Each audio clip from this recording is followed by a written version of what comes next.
సంఘము అనగానే ఐక్యత కలిగిన సహవాసము. ఇక్కడ ప్రేమలు ఉంటాయి, ఇక్కడ క్షమాపణలు ఉంటాయి, ఇక్కడ ఒకరికంటే ఒకరు యోగ్యులుగా ఎంచుకుంటారు, ఇక్కడ ఒకరి రక్షణ కోసం ఒకరు పాటుపడతారు, ఇక్కడ ఒకరి అక్కర్లో ఒకరు సహకరిస్తారు, ఇక్కడ ఒకరి కోసం ఒకరు అన్నట్టుగా జీవిస్తారు అనే అర్థము ఒక సంఘం ఇవ్వగలగాలి. ఆ సంఘానికి మేము పోం, ఒక కొట్లాట్లు ఉంటాయి అక్కడ. ఆ సంఘానికి మేము పోం, ధనవంతులకి స్థానం అక్కడ.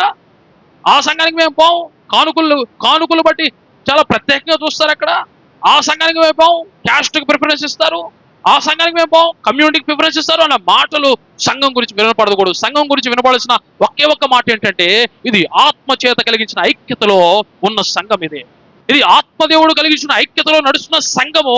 ఆ సంఘం పోతే మేము ఆదరించబడతాం అన్న మాట లోకంలో వినపడాలి. లోకం అలా చెప్పగలుగుతుందా? ఆ సంఘానికి నేను పోతే నేను ఆదరించబడతాను, ఆ సంఘానికి నేను పోతే నేను ధైర్యపరచబడతాను,